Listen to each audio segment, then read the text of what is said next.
네, 안녕하십니까 여러분, 판타지 리거입니다.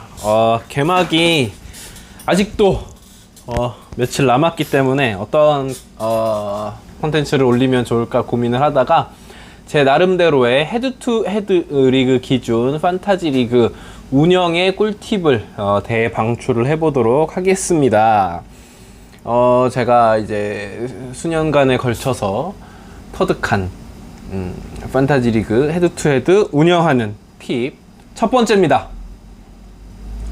매치를 앞둔 상대팀과 우리 팀의 경기 수를 파악하자. 이게 이제 야후 같은 경우는 경기 수를 이렇게 조정을 해 놓으면 이 주차에 몇 경기인지가 이렇게 나오거든요. 근데 이제 그걸 고지고대로 믿으면 절대 안 됩니다. 왜냐면은 요 이제 경기가 있는 선수를 벤치에 놔두고 이렇게 하면은 야후에서 알려주는 그 경기 수에 포함이 안 돼요.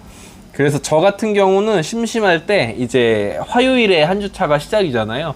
그러니까 월요일 오후나 저녁쯤에 이렇게 경기 수를 대략 세봅니다. 그래서 우리 팀의 어떤 에이스 플레이어들이 몇 경기인지, 그 상대 팀은 어떤지에 대해서 조금 파악을 해두고, 예를 들어서 뭐 요키치 같은 경우가 그 주차에 뭐 4경기다. 그러면 실제로 리바운드나 뭐 야투율 같은 경우에서 좀 불리할 수 있으니까 다른 카테고리를 조금 노리는 영입을 해보는 거죠. 물론 이제 기본적인 팀의 로스터 구성에서 이렇게 그런 베이스들에 따라서 어찌할 수 없는 카테고리가 있긴 하지만 그래도 이제 한두 점이라도 더 얻는 운영을 하기 위해서는 그런 것이 필요해요. 그래서 단순히 그 팀에 누가 있느냐도 중요하지만 누가 몇 경기인지, 예를 들어서 뭐 제임스 하든이 상대팀에 있는데 2경기밖에 없다. 그럼 이제 어시스트 같은 부분에서 이제 해볼만 한 거죠. 3점 슛 어시스트 같은 부분에서. 이제 그런 식으로 이제 계산을 해서 내가 누구를 서브로 영입을 할지에 대해서 이렇게 고민을 해보는 거죠. 그러면 이제 좋은 결과를 가져올 수 있다. 그리고 두 번째입니다. 굉장히 좀 개인적으로 철칙으로 삼고 있는데, 주어진 애들을 주초에 다 소진하지 말자. 이유는 뭐냐면, 애들을 주초에 뭐 화요일, 수요일, 목요일 요럴 때 다 뭐 예를 들어서 뭐 저희 리그 같은 경우는 애들가 보통 4장인데 3장인 리그도 있고, 그런 경우에는 애들을 이제 너무 빨리 다 써버리면 주말에 누가 부상을 당해서 아웃이 되잖아요. 그러면은 이게 대처가 안 돼요. 경기 수가 확 밀려버리는 상황이 발생을 할 수가 있어요. 그래서 주초에 뭐 첫날, 둘째 날 뭐 크게 지고 있다고 해서 그거 중요하지 않거든요. 표본이 쌓이게 되면은 어느 정도 이제 평균에 수렴을 하기 때문에 거기에 좀 조급해 하기보다는 주초에는 조금 이제 정말로 장기적으로 내가 가져가야 될 선수가 아니면 애들을 많이 쓸 필요는 없다라는 생각입니다. 그래서 이제 주말에 결국은 이제 역전을 할 수 있는 초석을 다지는 거죠. 자, 세 번째입니다. 경기 수를 잘 체크하여 애드 드랍을 하자. 이게 무슨 이야기냐면, 이제 FA를 누구를 계속 이제 한 자리를 돌리고 있으면 그 선수가 이제 당장 다가오는 때 몇 경기가 있는지를 보는 거예요. 예를 들어서 뭐 어떤 A의 선수가 이번 주에 화요일이랑 금요일날 경기가 있고, 어떤 선수는 B 선수는 수요일이랑 목요일에 백투백 경기가 있다고 치면, 화요일 경기에 A를 쓰고 드랍을 하고 B 선수를 수요일 목요일에 쓰게 되면 결과적으로는 3일 연속으로 선수를 쓸 수가 있잖아요. 그런 식으로 이제 볼륨 스탯을 채울 수 있는 전략이라는 거죠. 그래서 백투백 유무, 그 선수가 백투백을 쉬는지 뭐 경기 휴식일은 어느 정도인지를 잘 체크를 해서 애들을 하는 것이 굉장히 중요합니다. 자, 네 번째입니다. 경기 중간에 선수를 드랍하지 말자. 이거 감정적인 이야기인데, 막 전반전 끝났어요. 근데 야투가 막 4개 던져서 하나도 안 들어가고, 다른 어떤 리바운드 어시스트가 없고 막 이럴 경우에 턴오버 막 3개씩 하고 이랬어요. 그러면 열받아가지고 막 2쿼터 끝나고 버리고 이런 경우가 있거든요. 근데 최대한 안 그러시는 게 좋은 게, 그 선수가 이제 또 후반에 폭발을 하게 되면 후회를 해요. 아, 이거 괜히 버렸나? 그러면 이제 다른 유저가 가져가게 되는 거죠. 최대한 인내를 가지고 경기가 끝날 때까지는 지켜보자. 그리고 여기에 더해서 예를 들어서 평균 득점이 16득점인 선수가 있다고 칠게요. 그런데 오늘 경기에서 4득점을 했어요. 너무 열받아서 보통 버리는 경우가 많죠. 막 욕하면서 버리죠. 그런데 이제 이 선수의 평균 득점이 16득점이기 때문에 오늘 4득점을 했으면 다음 경기에는 확률적으로 28득점 정도를 할 확률이 높은 거예요. 그럼 거기까지는 쓰고 버려야죠. 무슨 이야기인지 아시겠죠? 그러니까 결과적으로 이제 평균 기록이라는 것은 표본이 쌓이면 평균으로 수렴하게 되기 때문에 오늘 완전히 너무 스탯이 똥을 쌌다고 해서 그 선수를 바로 버리는 것은 좋지 않다. 적어도 한번 터질 때, 오히려 그렇게 터졌을 때 가감 없이 버리는 것, 그것이 더 전략적으로 좋을 수 있다라는 이야기를 하고 싶습니다. 그 다음입니다. 부상에 슬퍼하지 말고 즉시 대안을 찾아가자. 이제 판타지를 즐기시는 분들은 많이들 경험하시겠지만, 누가 이제 부상이 갑자기 떴어요. 그래가지고 수술을 해서 6에서 8주 아웃이 뜬다. 그럼 막 손이 떨리고 그날 일이 손에 안 잡히고 당이 떨어지고 막 폭식을 하게 되고 막 이렇게 되죠. 그러지 마시고 인저리가 떴다. 그럼 바로 백업 선수들을 찾으면 됩니다. 그렇게 장기 부상을 당할 경우에는 반드시 백업 선수가 있기 때문에, 그리고 내 선수이기 때문에 내가 가장 먼저 이렇게 알림을 받을 확률이 높거든요. 그렇기 때문에 바로 눈물은 나중에 흘리고 바로 이제 대안을 찾아서 나서셔야 됩니다. 자, 그리고 6번째입니다. 1위 팀에게 카테고리 우위를 가져갈 수 있도록 노력하자. 즉, 지금 리그의 가장 최상위 팀에게 위닝 카테고리를 가져갈 수 있는 로스터를 꾸리는 게 중요하다. 그래서 예를 들어서 9개 카테고리면 그 1위 팀에게 4개 카테고리는 뭐 아주 크게 지더라도 5개 카테고리에서 승부를 걸 수 있는 로스터를 만드는 거죠.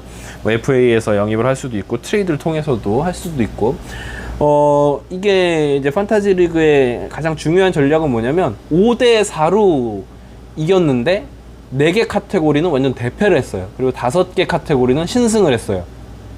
그래도 이긴 거예요. 그쵸? 그런 전략, 그런 어떤 계산적인 전략이 필요하다라는 말씀을 드리고 싶습니다. 자, 7번째. 썸머타임이 해제되는 기간은 11월 둘째 주입니다. 둘째 주, 우리나라 시간으로 화요일이죠. 그리고 썸머타임의 적용은 3월 둘째 주입니다. 쉽게 생각하시면 군대에서 7시에 일어나는 때 있잖아요. 6시 반, 30분 더 잘 때 있잖아요. 6시 반에 기상하는 때가 11월 둘째 주거든요. 그때부터 적용이 되거든요. 네, 갑자기 군대 얘기가, 군대 생각이 나서 그랬고요.